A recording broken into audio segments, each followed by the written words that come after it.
The noise, it's not outside anymore. It's inside my skull. 1,000 screaming voices, and every single one of them is my own.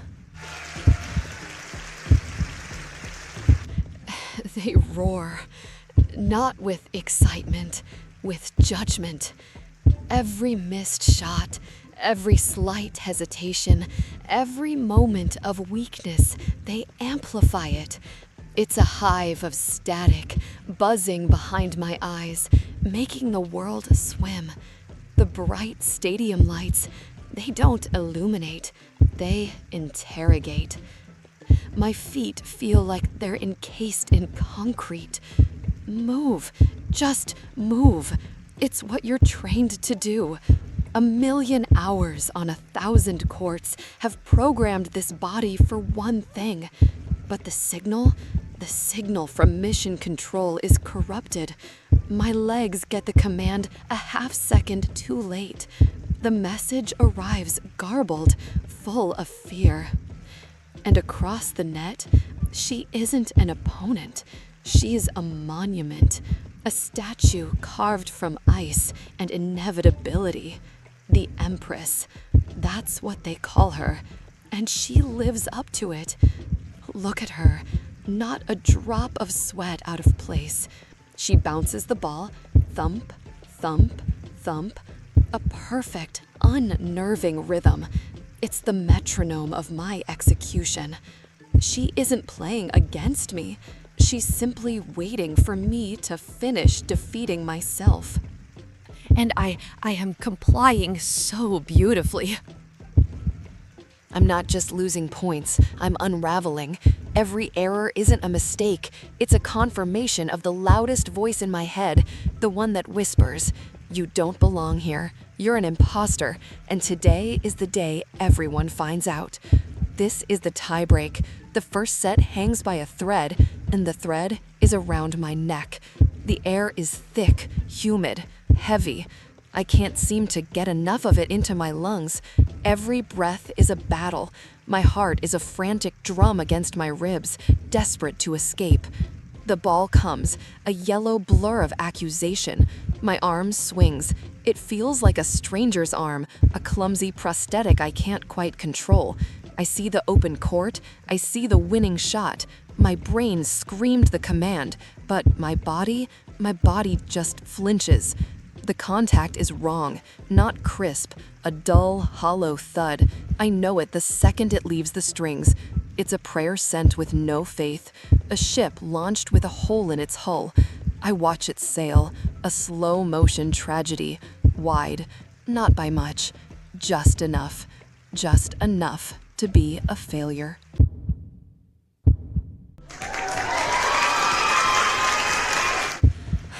Set, point, game, the first chapter of my failure, written in bright lights and broadcast to millions. The cameras zoom in. They want to capture this moment. They want to dissect the anatomy of a collapse. They want the shot of the girl who flew too close to the sun and forgot how to flap her wings. And I give it to them. I stand here, frozen. The noise from the crowd is a wall of sound, but now it feels distant, like it's happening in another city. The only thing I can hear is the roaring silence inside me, the silence of utter, absolute defeat. They all think the story is over. And right now, so do I.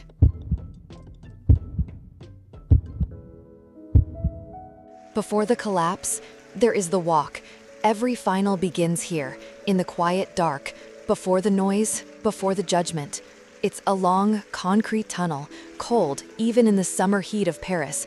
The only light is the brilliant, roaring rectangle at the very end, the door to the arena, the door to the world. With every step, the muffled sound of the crowd grows louder, a wave of expectation, ready to crash over you, and you never walk it alone. The ghosts walk with you, First come the headlines. They flicker in the air around you, spectral projections of ink and pixels. The prodigy. Is she the next Serena? America's great hope. They don't feel like compliments. They feel like chains, each one a heavy link pulling your shoulders down. Then come the voices, the commentators, the analysts. Their words echo off the concrete walls, looping in your memory. She has the power, but does she have a mental fortitude? Chokes under pressure. Her backhand is a liability, no match of this magnitude. Their critiques become your own inner monologue. Their doubts become your reality. They plant seeds of insecurity that you can't help but water with your own fear. And finally, the worst ghost of all follows you. It's you, the you from last year's semifinal, the you who double faulted at match point a season ago, the ghost of every failure you've ever had. It walks right behind you, whispering a constant, chilling reminder. You've been here before, and you know how this ends.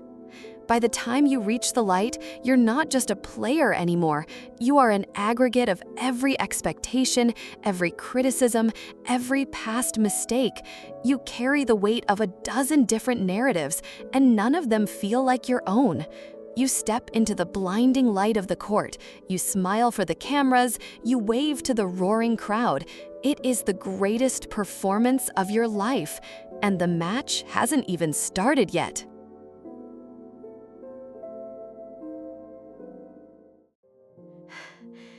They give you 90 seconds. 90 seconds between sets. 90 seconds to sit down, towel off the grime and the failure, and somehow rebuild a universe that just collapsed. Most players just try to breathe, try to slow their heart rate, try to forget. I was trying not to scream. I reach for my racket. My hands are trembling, not from exertion, from shame. I can't even look at it. It feels alien, a weapon I no longer know how to wield. I put it down. I pick up my water bottle. It feels 100 pounds heavy. The cool plastic is a shock against my skin. I stare into it. Not at it, into it. And in the warped, curved surface, I see a reflection, a distorted face, streaked with clay and sweat.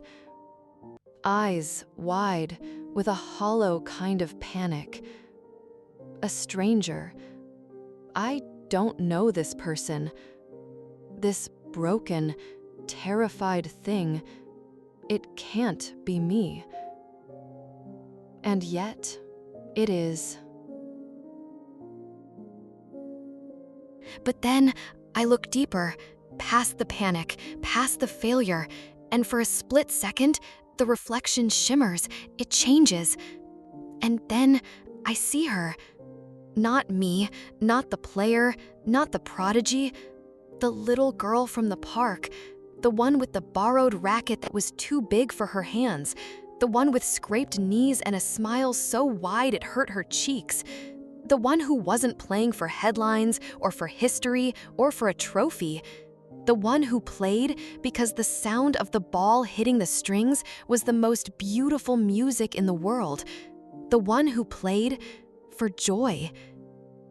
She's looking back at me from inside that distorted plastic prison, and there's no judgment in her eyes, only a simple, heartbreaking question. A single tear I didn't know I was holding finally escapes. It cuts a clean path through the dirt on my cheek. And in that moment, in the quiet of my own mind, I ask her. It was the first honest thought I'd had in an hour. That was it. The shift. It wasn't a lightning strike. It wasn't a chorus of angels. It was a quiet click. The sound of a key turning in a lock I didn't even know was there. I take a deep, slow breath, and for the first time today, it fills my lungs completely. The air doesn't feel heavy anymore. It feels like fuel. Fear, it didn't vanish. No, that's a fairy tale. It was still there, sitting in the passenger seat. But I finally understood. It doesn't get to hold the steering wheel. It doesn't get to drive. The fear wasn't the enemy anymore. It was just an indicator, a compass needle pointing towards what mattered most, and I had been letting it spin me in circles. No more. I look up. Across the court, the monument is still there, the Empress, unshakable. But my perception of her has changed. She is no longer an inevitability. She is just a problem, and every problem has a solution. I stop seeing the legend, I stop seeing her perfect record, and I start seeing the player. I see the slight hesitation in her backhand when pulled wide. I see the impatience that creeps in after a long rally. I see the small, human cracks in the marble statue. The story of the first set was written by a ghost, a scared child. But that story is over. I pick up my racket. It no longer feels alien. It feels like an extension of my will. The umpire calls time. The 90 seconds are up. I walk back onto that court, not as a prodigy, not as a pretender, not as a victim. I walk back on as a strategist. The story wasn't over. I just had to write a better chapter, and I decided it would be a thriller.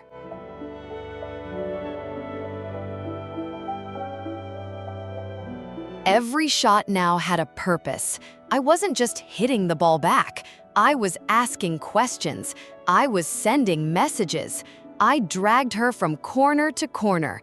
I mixed slicing shots with blistering flat ones. The fear was gone, replaced by a cold, joyful clarity. 6 games to 2. The second set was mine. We were even, and for the first time today, she was the one who looked afraid. The third set is a different country. The rules are the same, but the language is violence, not of anger, of intent. In the first set, I was the prey, scared, reactive, running from the predator. Now, I was the huntress. Every point became a strategic advance. I wasn't just playing my game anymore. I was actively dismantling hers. That backhand, the one the commentators whispered about, I targeted it relentlessly. I fed it high, looping balls that forced her to generate her own power, pushing her back, making her uncomfortable. 3, 4, 5 times in a row until the error came. It wasn't a mistake. It was an inevitability I created. The impatience I had noticed in the chair, I exploited it. I engaged her in long, grueling rallies, not to win the point immediately, but to drain her mental battery, to make her feel the same frustration I had felt. I would move her side to side, a relentless pendulum, until she was the one who went for a desperate, low-percentage shot just to end the suffering. Strategic, focused, clear. I could see the confidence draining from her eyes. The statue was cracking. The Empress was becoming just a player again. A player who was tired. A player who was confused. A player who was being dictated to. The crowd felt the shift. The polite applause for her errors was replaced by a growing roar for my winners. I wasn't just hitting a ball. I was imposing my will on the physics of the game, on the psychology of my opponent, on the very atmosphere of the stadium. This wasn't about hope anymore. It wasn't about trying to win. It was about taking what was mine. I broke her serve.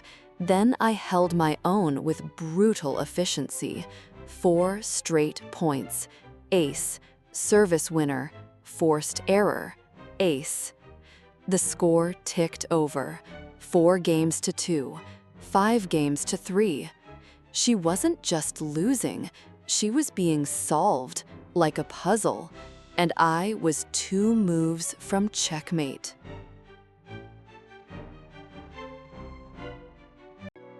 $40-15. 2 championship points. The same 2 words that once broke me. The same situation that once sent a jolt of pure terror through my limbs. But the voice in my head is different now. It's quiet. It's calm. It's mine. I walk to the baseline. I can feel 15,000 pairs of eyes on me, but they feel like distant stars, not interrogators. The roar of the crowd is a wave crashing on a shore a mile away. The only thing that's real is the felt of the ball in my hand, the fine red clay under my feet, the geometry of the court laid out before me. I bounce the ball, once, twice, not a nervous habit, a ritual of focus. Each bounce is a reminder, you are here, you are in control. I toss the ball into the air. It hangs there for an eternity, a perfect yellow spear against the dark Paris sky. For a split second, as my body uncoils, my eyes close. There is no thought, no what if, no past, no future. There is only the silent, perfect symphony of muscle memory. 1,000,000 serves on 1,000 practice courts, all compressed into this single fluid motion. I didn't want it to end like that. I want to earn it. I want to win the war, not just the final battle. I take the second ball, I bounce it again. Same ritual, same focus. The serve is deep to her backhand. She returns it, a desperate slice that hangs in the air. I move in. Now we are no longer playing tennis. We are having the most honest conversation of our lives. Every shot, a sentence. Her cross-court forehand says, I am still here. My deep lob replies, for how long? Her drop shot is a question. Do you have the nerve? My sprint and angled pass is the answer, more than you can imagine. Back and forth, a dance of will and geometry. She is pulling me wide. I am pushing her deep. The court is our canvas, the ball is our brush. We are painting a masterpiece of exhaustion and desire. And then I see it, a flicker of hesitation. Her weight is on the wrong foot for a fraction of a second. It's the only invitation I need. I hit the forehand down the line, clean, flat, a statement, a conclusion. The ball skims inches over the net, a yellow comet destined for an empty corner. She dives, a last desperate act of a dethroned queen. Her racket meets air. The ball kisses the chalk. A small white puff of dust rises into the air. And then, the final word. Silence.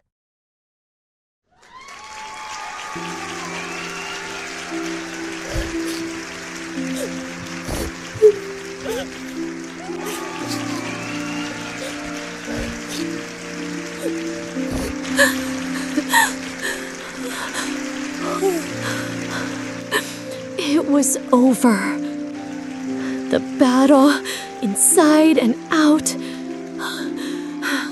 it was finally over.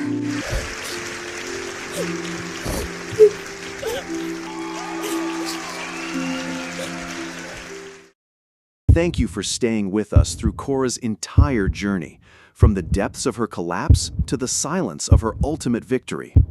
Here at ToCopeWell, we believe stories like this aren't just entertainment, they're a mirror, a way for us to explore the battles we all fight inside, whether it's on a court, in an office, or in the quiet of our own minds. Cora's mental battle in Paris is a story about one person, but the theme is universal. We all have that voice of doubt, that ghost of past failures. So our question for you is, what was your final set? Share a story in the comments below about a time you had to overcome that inner voice to achieve something important. There's incredible strength in sharing these moments. Reading through the comments here is like joining a locker room of champions, each with their own story of a battle won. You are not alone in this. And if these are the kinds of stories that resonate with you, stories of struggle, strategy, and the strength it takes to keep going, then make sure you're subscribed to the channel. We have so many more journeys to share, and we want you to be here for every single one. Ring that notification bell so you never miss a new chapter. Until next time, keep fighting your battles, and remember to cope well.